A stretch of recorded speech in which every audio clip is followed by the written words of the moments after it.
to see you. See you as well. And thank you for accommodating our request to go early. Let's meet Judge Ritchie's courtroom shortly. Which is Well, I don't want to drive. look. I don't want to hold up Judge Ritchie. You know that. No, I don't either. Good morning, counsel. Oh, let me change clothes. That's okay. No Whatever. wonder it was Look, dark in here. that's all right. Whatever it takes. I do that sometimes too. This is the matter of Ravello versus Sangalaza, D 18-572-482C and R 18-205-416R. The parties are present. Counsel, your appearances for the record. Good morning, Your Honor. Sean Lytle, 11640 on behalf of Nicholas Ravello, who's present.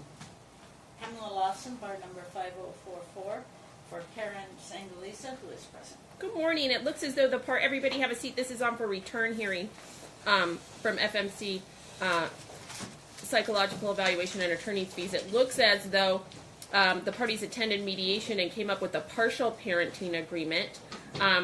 That is prepared. Counsel, are you ready to sign off on that agreement? We're ready to sign up on the partial agreement. I think the one issue is sort of when all this is going to start. Okay. And so there was some confusion following the last hearing, just to catch the court up. I tried to get us a telephonic appearance, and for whatever reason didn't happen, but there still has been no visitation, no contact at all in the last 2 months.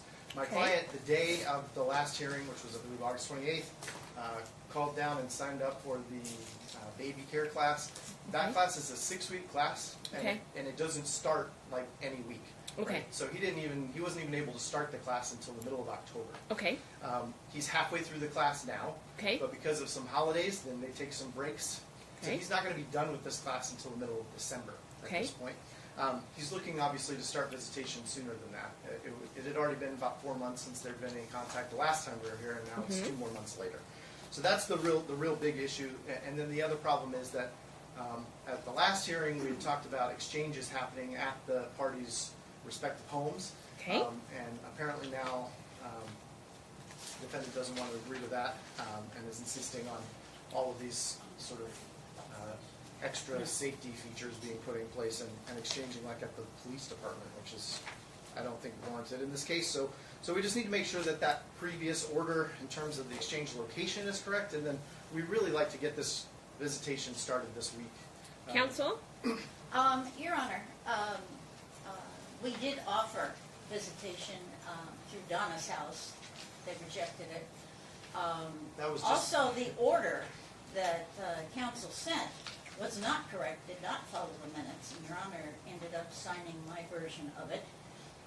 He took the liberty of adding after the first class to the baby class, and that's not what was stated. He also told me that he had discussed it with someone here in this department, which I don't believe was true, because I can't imagine that someone in your department would, say, change the order without consulting with me. that's not what I represented, Your Honor. Just Okay, to so jump in there for a moment. that order's been signed. That issue is done. Tell me now, based on what he's saying, that he wasn't able to sign up immediately, that he has taken some of the classes, but due to the holidays, he won't be done until mid-December. He won't be done to December because he didn't get on it right away. If he had gone down within a few days, he would have had the proper class. But He called and signed up on August 28th. All right, so counsel, based on what he's saying, you think that it's appropriate that there's no visitation until the middle of December? Is that what you... Unless they want to go to Donna's house, that'd be fine. What is the concern? Safety of the child. Okay, what is the concern specifically? That I have no idea what they've covered so far in the class. And in mediation, he also mentioned that the class isn't teaching him anything for a child 6 months and plus. He tried to argue that a eating baby shouldn't be given water. Well, the baby shouldn't be given water and food. And then the mediator had to let him know that a child at 6 months who eats needs food and water. He didn't know even the basic things to buy for a child. And if you've been... Okay, so has mom taken an infant caring class similar? How do we know that she's able to care for the baby? Because she has siblings. And Okay, she oh, do you have self-raises siblings? Do you have siblings? No. Oh. Okay, I didn't know that was... Here's my concern.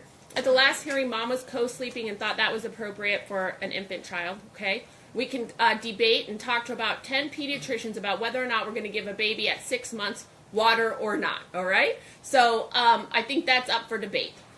So what we're going to do is we're going to start visitation. Donna's house is not designed to supervise parents who perhaps don't have the requisite knowledge or skill to care for an infant. Donna's house is designed when there's a safety issue, when there's concerns about abuse, about neglect. That's not the allegation here, okay? What we have is two parties that disagree about how to properly raise an infant. I point you all back to the child's treating pediatrician and their directive, okay? So if that treating pediatrician says, no, you shouldn't co-sleep, mom with the 4-month-old baby. Mom, dad, you shouldn't supplement with water for a baby who's being bottle fed and is only receiving milk. Or maybe you can. Or maybe you take food at 4 months or 6 months. Pediatricians change about every year, okay, about what is appropriate. So there's some room within that. Those aren't hard and fast rules that I'm going to judge parenting by. So that being said, I think that it's appropriate that we begin with, when is he scheduled to have his next newborn care class? This Saturday, I believe. Saturday? Coming Saturday. That'll So- be class number 4 of 6. So that will be 4 of 6? Okay. After Saturday, when he's completed 4 of 6, we'll begin the agreed upon visitation schedule. It looks as though that we have a calendar call, an evidentiary hearing scheduled in March. Is there anything else we need to do before March or that I need to take care of today?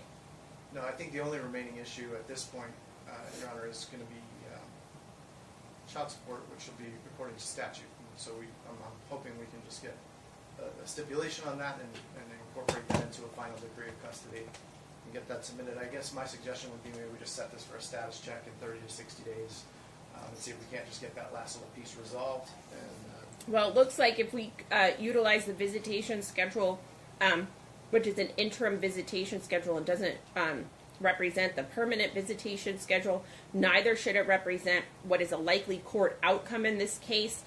right.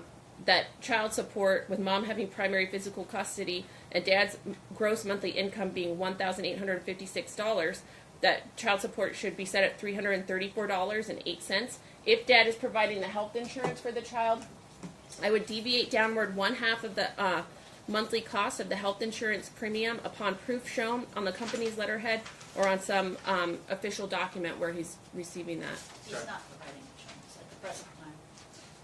There you go. Then he doesn't get the downward deviation. All right. Is there anything else that I need to do? Attorney's fees would be deferred to the evidentiary hearing. Correct. Anything else, counsel? No, I don't believe so. All right. Anything else? Counsel, you'll prepare the order from today. I'll see you back. The one other thing that we do need is that Karen apparently is still refusing to tell my client where she's living, which is a legal custody issue, but then it's going to be really important next week when we start visitation as well. Okay. So let's talk about the address issue and the pickup and drop-off location. Counsel, what do you think is appropriate for the pickup and drop-off location? Well, my client is not comfortable having the plaintiff know where she lives.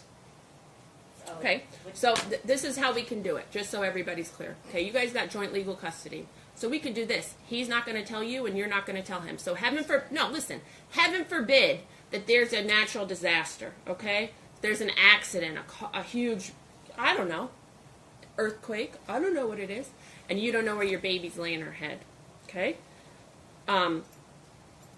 That's difficult, okay? We don't do that. Every single parent needs to know where their child is really all the time, okay? It's not just fair, it's what you deserve as a mom. You need to know where your baby is, okay? Where your baby sleeps. Dad deserves the same, okay? Now, if your concern is that dad would come over there for a time other than to exchange the child, I can resolve that. I can issue a stay-away order today, and I will.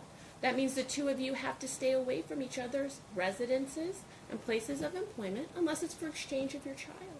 Now listen, this isn't so easy to cut each other off. Your baby's 6 months old, okay?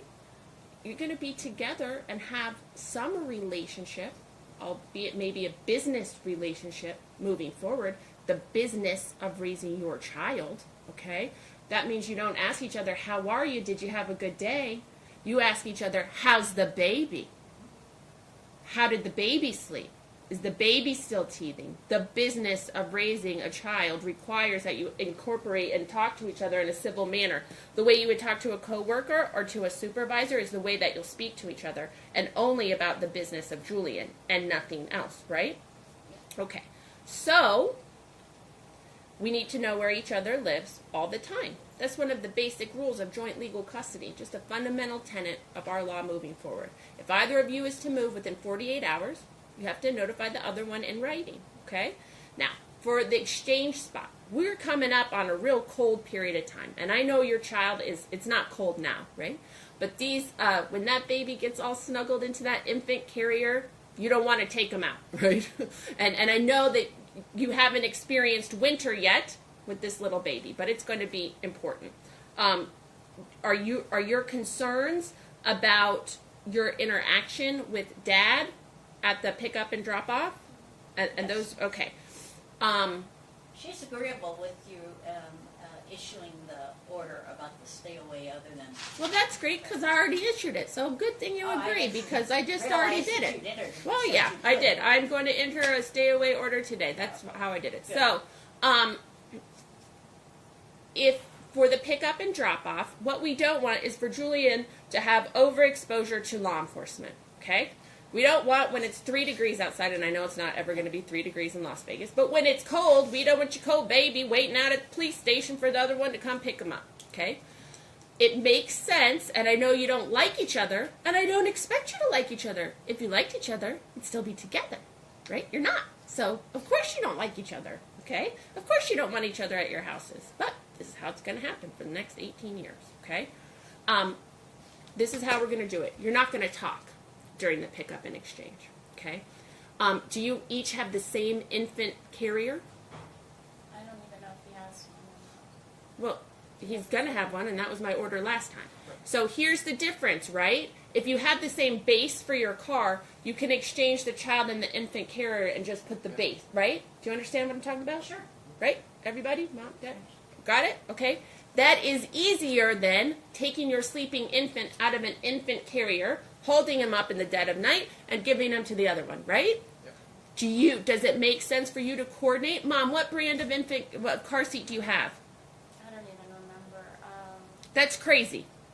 I know. Okay, because you know what? When I bought an infant carrier, every single time I had graphs. I was on the Consumer Reports. Oh, I was doing this. I was at the Babies R Us. I was asking my friends.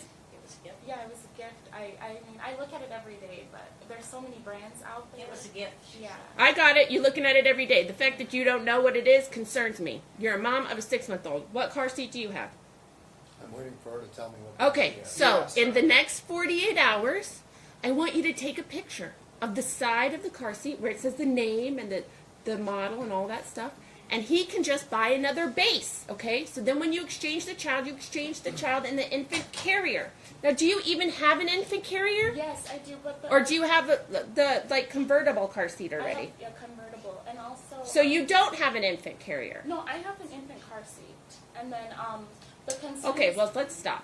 Do you have an infant carrier that you take out of your car and you can hold him like a bucket? Mhm. Okay, so you don't have a convertible car seat. You have an infant car seat. Is that correct? Yes. So you're going to take a picture of it. You're going to send it to him. He's going to buy the base, and the carrier is going to go with your child back and forth.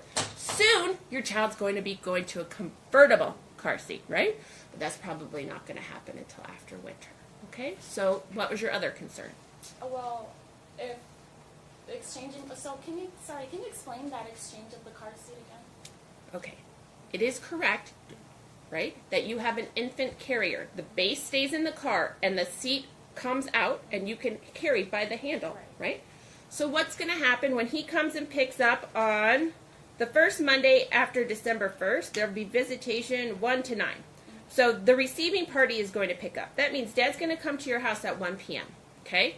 You are going to have the baby already in the car seat, okay, at 1 p.m., okay? When he rings the doorbell, or maybe he'll, if it's easier for you, he's going to text when he pulls up. You live in an apartment or a house? Apartment. Okay. Apartment house? Yeah, townhouse. Okay. So he's going to text you that he's there, okay? He's going to walk up to the door. He's going to ring the doorbell. If the baby's sleeping, maybe you guys need to just text each other, right? And then open the door and not ring the doorbell, not to wake the baby. You're going to hand him the carrier. He's going to take the carrier. You two aren't going to talk to each other. You're going to walk back to the car, put him in your car, and drive away. And then at 9 o'clock, you're going to pick up. Okay? Same way. And then my concern is he, like following that rule exactly, because you made orders the last time we were here and he didn't follow those. I mean, he harassed me forever about a bunch of things, and I had to remind him the judge made this order. If you don't remember, buy a CD, because I know he doesn't. Okay, so listen. My order and what I say kind of goes, all right? That's it. Okay? That's all. I don't understand how this is complicated. Monday 1 to 9. Receiving party picks up. Don't speak to each other. Right. If there is something about the care and keeping of this child that you need to communicate, you're going to do it by text. So, Mom, that means if he's been a little fussy, he didn't go down for his morning nap, I think he might be teething, you text that to him. I didn't give him Motrin, or I gave him Motrin at this time, blah, blah, blah. When you check his fever, whatever, about the care and keeping of Julian, you guys are going to text to each other, okay? You are not going to say out loud to each other, okay? We're starting you on another path of communication.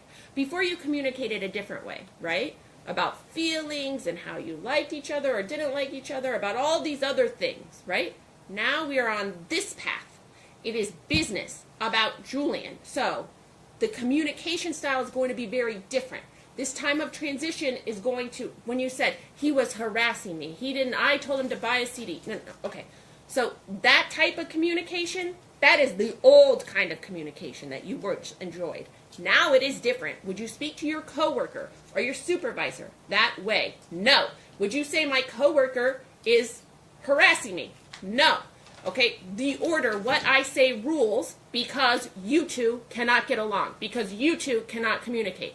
That is why I am here. Not because I want to be, not because you want me to be. There has to be a problem solver, and I got the short end of the stick today. Got it? Anything else? That'll be the order. Counsel, you prepared Still the need order? your address. Within 48 hours, or within close of business today by 5 p.m., exchange address in writing. Okay? Anything else? That's it. Thank you so much. Good Thank you luck. so much. Have a wonderful day. Good luck. Thank you. We'll see you back in March. Joe, who's next?